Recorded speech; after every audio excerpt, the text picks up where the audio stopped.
You know the old saying, prosecutor can indict a ham sandwich if they want to. I'm just asking if there is such a prosecutor and they indict you, would that deter you from running for president again? I don't think the people of the United States would stand for it. And as you know, if a thing like that happened, I would have no prohibition against running. You know that. You've already I do, said and that's what I want people to understand. That would not take you out of the arena. it would not. But I think if it happened, I think you'd have problems in this country, the likes of which perhaps we've never seen before. I don't think the people of the United States would stand for it. What kind of problems, Mr. President? I think they'd have big problems. Big problems. I just don't think they'd stand for it. They will not sit still and stand for this ultimate of hoaxes. We went through phony impeachments. We went through phony Mueller reports that came out with no collusion. We came everything that they've done to try and stop progress. And on top of that, I did more than virtually any. You take a look with the biggest tax cuts, with the rebuilding of our military, with all of the things we've done. I don't think the people of this country would stand for it. Especially since they know I'm totally innocent. You know that the legacy media will say you're attempting to incite violence with that statement. How do you respond to what will inevitably... That's not inciting. I'm just saying what my opinion is. I don't think the people of this country would stand for it. Yes, because issuing thinly veiled threats is definitely what the guy currently under God knows how many investigations should be doing right now.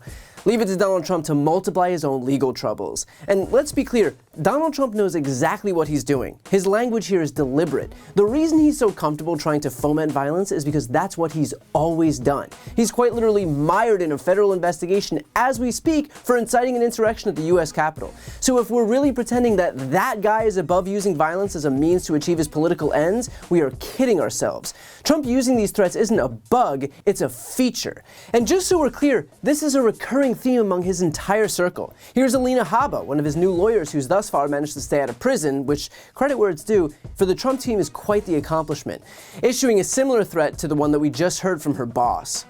What people are saying is it had to do with Jan 6, it had to do with a lot of things.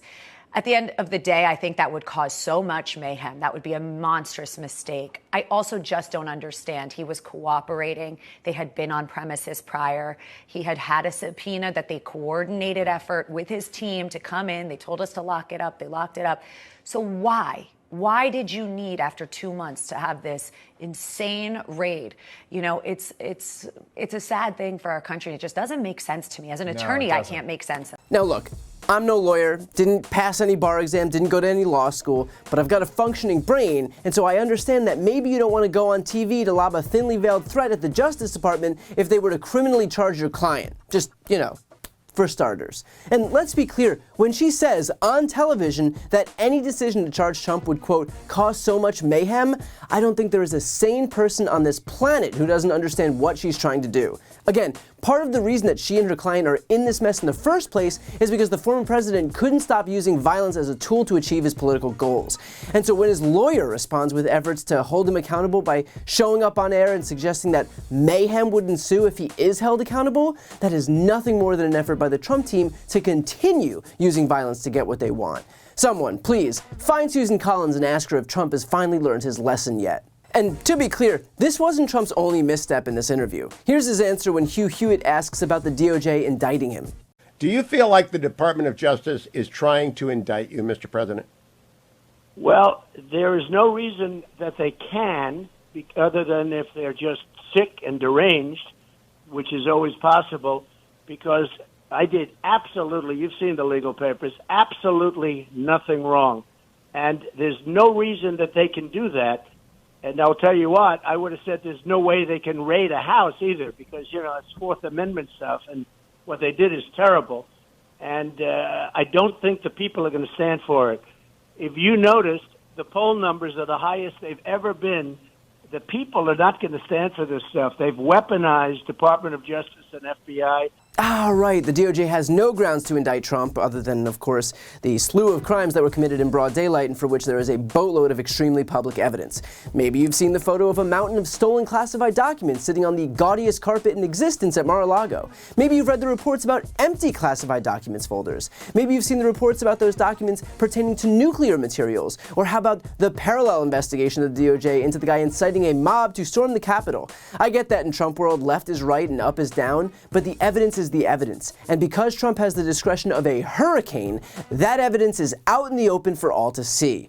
And look, I get that a Trump indictment isn't an easy move for the DOJ, but two things here. First, if anyone else on the face of the earth did what Trump did, they'd be in prison so fast their heads would spin.